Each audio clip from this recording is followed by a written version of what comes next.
남북 경협주 공유 중인 분들 쉽지 않은 시간이 이어지고 있을 것 같은데요. 일단은 이슈, 경협주 이슈 그리고 앞으로의 대응 제가 간단하게 이제 보도록 하겠습니다.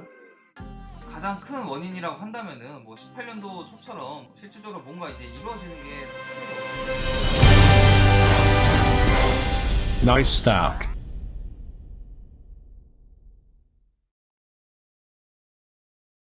자, 그리고 환율 같은 것도 이제 보시면은요. 16년도까지는 사실 이제 박스피 구간이었고, 이 17년도부터 본격적으로 이제 IT를 중심으로 이제 성장주들이 굉장히 강한 시세를 보여줬죠.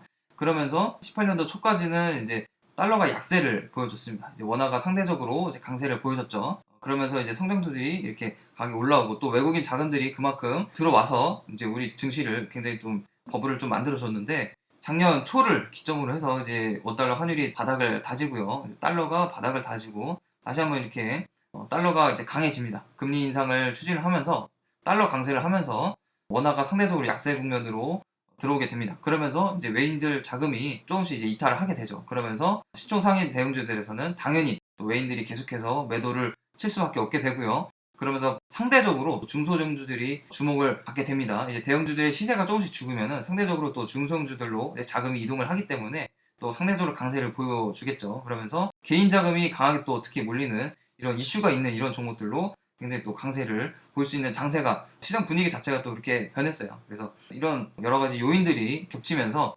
상대적으로 강하게 또 시세를 보여줬다. 이렇게 우리가 볼 수가 있겠습니다. 그렇다면 올해는 왜 이렇게 또 약세를 보여줄까? 이거를 또 한번 살펴봐야겠죠.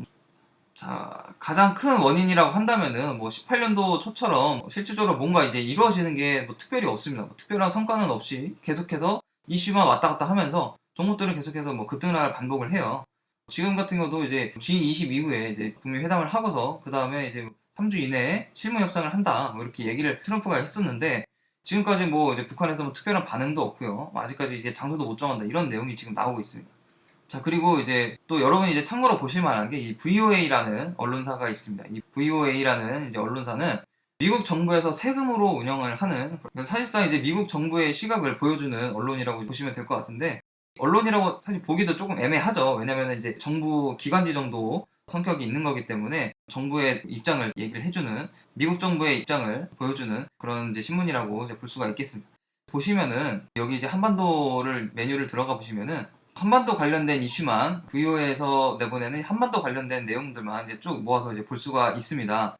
근데 보시면은 사실 그렇게 미국에서 실질적으로 이제 하는 얘기들은 우리나라 언론에서 이렇게 굉장히 이제 기대감을 갖고 얘기를 하는 것처럼 구체적이고 긍정적인 얘기들이 그렇게 많이 나오지는 않고 있어요. 이런 내용도 이제 최근에 이제 13일날 나온 내용인데 이런 내용도 보시면은 실질적으로 이제 하원에서 통과시키는 법안들을 보시면은 물론 이제 종전 관련된 이제 내용들이 이제 나오고는 있습니다. 그러면서 이거랑 이제 실질적으로 이제 연관이 있는 섹터는 DMZ 관련주들이겠죠. 그래서 실질적으로 이제 대북 제재 관련된 법안들이 좀 메인 그런 성격의 내용들이 계속해서 나오고 있습니다. 그러면서 북한과 뭔가 긍정적인 모멘텀을 계속해서 이어가기보다는 일단은 제재는 계속해서 이어가고 이런 대북 제재들을 조건을 해서 북한의 핵 동결을 시키고 그 다음에 뭔가 경협으로 이어가는 거지 지금 우리가 기대를 한 것처럼 경협부터 본격적으로 시작을 하고 이런 거는 또 아니기 때문에 실적으로 이제 남북 관계에 있어서 미국의 역할이 사실상 제일 지금 큰 상황이기 때문에 미국에서 나오는 내용들이 중요한데 미국에서 나오는 실질적인 얘기들은 호재성 이슈가 많지는 않다. 그리고 지난주 이제 목요일 정도에 핵동결을 조건으로 해서 이런 일부 제재 유예 보도가 나왔죠. 그러면서 이제 경협주들이 또 다시 한번 좀 이제 단기적인 시세를 보여줬는데 국무부에서 공식적으로 또 이거를 보도를 했습니다. 그러니까 사실상 그 뉴스는 이제 가짜 뉴스였던 거죠. 그러면서 금요일날 이 내용이 나오고 다시 이제 종목들이 제자리로 복귀를 하는 상황이 나왔어요. 그래서 실질적으로 이런 가짜 뉴스도 계속해서 좀 나오는 상황이고 좋지는 않은 지금 이제 경협주를 투자를 하기에 좋지는 않은 그런 상황입니다. 그러면서 계속해서 종목들이 등락을 하고 호재성 이슈보다는 악재성 이슈에 또 민감하게 반응을 하는 그런 상황이다 보니까 투자자들의 이제 자금을 계속해서 이탈을 하겠죠. 그래서 기술적으로 이제 추세가 없는 상황에서 단기적인 급등락만 좀 이어지는 상황이라고 볼 수가 있겠습니다. 자, 그리고 이때 지난 6월 달에 나왔던 뉴스인데 북한과 중국이 이제 또 회담을 또 했었죠. 제가 저번 영상에서도 한번 말씀을 드렸는데 북한이 뭔가 이제 경제협력을 한다고 한다면 남한에 있는 기업들보다는 이제 중국에 있는 기업들과 할 가능성이 한다고 하더라도 이제 중국에 있는 기업들에 좀 더 비중을 많이 두고 진행을 할 수밖에 없다 이런 내용을 말씀드렸는데 북중 회담 당시에도 이제 경협이라든지 군사공조 이런 내용들을 논의를 했죠. 우리나라랑은 이제 경협 관련된 논의가 더 이상 진행이 되지 않고 있습니다. 오히려 이제 계속해서 뭐 남한을 비난을 하는 그런 연설만 나오고 있죠. 그래서 지금 우리 기업들과 뭔가 이제 경협을 하기에는 굉장히 애매한 시기다, 이렇게 말씀을 드릴 수가 있겠고, 저희 이제 지극히 이제 개인적인 생각인데, 이제 미국의 스탠스가 좀 가장 중요하겠죠. 근데 미국의 특히 이제 트럼프의 입장은 미국의 이런 전 세계 패권 유지가 가장 중요하다고 봅니다. 그래서 최근에 이제 무역 분쟁을 이제 계속해서 이제 진행을 하고 있는데, G2로서 이제 떠오르는 이제 중국을 이제 경제하기 위해서 경제적으로는 이제 무역 분쟁을 일으키면서, 경제적으로는 이제 너네는 그래도 우리 미국보다 아래야, 요거를 이제 확실하게 각인을 시키고, 정치적으로는 이제 북한을 이용해서 계속해서 이제 견제를 할 가능성이 있다고 봅니다. 그래서 경제로는 무역 분쟁, 정치로는 이제 북한 관계, 이렇게 해서 중국을 견제할 거다, 저는 이렇게 이제 보고 있고요. 그래서 이제 북한한테 이제 유화적인 제스처를 계속해서 취하면서 또 이제 북한의 군사 도발을 또 잠재우고 있죠. 그러면서 트럼프가 이제 선거 공약으로도 내세우면서 계속해서 얘기를 하고 있는 주한미군 감축, 이 부분도 또 자연스럽게 이루어지고 있어요. 그래서 트럼프가 원래부터 이제 갖고 있던 그런 스탠스를 계속해서 유지하기 위해서 북한과 뭐 이런 것들을 이제 이용을 하고 있다, 저는 이렇게 생각을 하기 때문에 경협을 실질적으로 하기는 아직까지는, 작년 같은 경우는 워낙 몇 년 동안 없던 회담이 또 진행이 되고 이슈들이 나오기 때문에 강하게 또 기대감으로 올랐지만, 지금은 좀 실질적인 기대를 하기는 좀 어려운 상황이 아닌가, 시장이 좀 정상적인 사고를 하게 되는 그런 시기가 아닌가, 이렇게 생각을 하게 됩니다. 자, 그래서 기회는 그렇다면 언제쯤 올까를 일단 우리가 이제 봐야 될 것 같은데, 최근에 이제 G20 끝나고 나서 또 이제 이런 깜짝 북미 회담도 성사가 되고 나서 한국에는 또 일본의 수출 규제라는 변수가 또 생겼죠. 그러면서 트럼프한테는 또 하나의 이제 견제 수단이 생긴 거라고 봅니다. 또 지금 이제 시장에서 나오는 이슈들만 봐도 당분간은 이제 북한 이슈보다는 이런 일본의 수출 규제 이슈, IT 소재 관련 이슈에 주목을 하면서 IT 위주의 장세가 이어질 거라고 보고 있어요.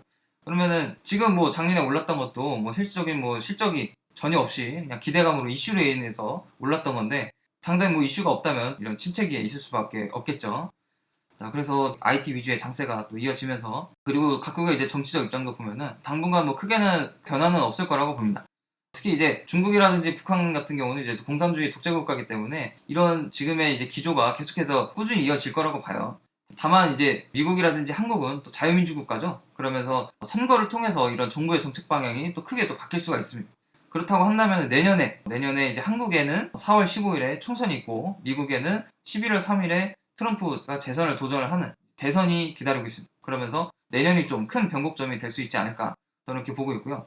그래서 적어도 내년까지는 좀 남북 경협주들은 악재는 또 터질 것 같지는 않습니다. 지금처럼 이제 바닥 구간에서 얼마나 또 내려가지는 않을 것 같은데, 더 밑으로 빠지지도 않고 그렇다고 또 위로 올라가지도 않고, 이런 추세적인 흐름보다는 이슈에 의해서, 이렇게 중간중간 한 번씩 나오는 이슈에 의해서 단기적인 등락 정도만 보일 가능성이 크지 않을까, 이렇게 생각을 하고요. 또 섹터별로는 개별적인 이슈에 따라서 좀 차별화된 움직임을 보일 가능성이 크다고 저는 보고 있습니다. 그래서 일단은 이슈 그리고 앞으로의 대응 간단하게 살펴봤고요.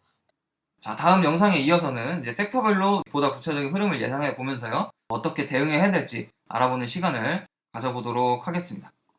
영상 마치면서요, 꼭 여러분들 이제 구독과 좋아요, 알림 설정 꼭 부탁을 드리고요. 저와 함께 또 매수매도 안내를 받아보실 분들은 숫자 1만 적어서 문자를 보내주시면 감사하겠습니다. 오늘도 수고 많으셨고요. 다음 영상 경주 관련된 내용 이어가도록 하겠습니다. 수고 많으셨습니다.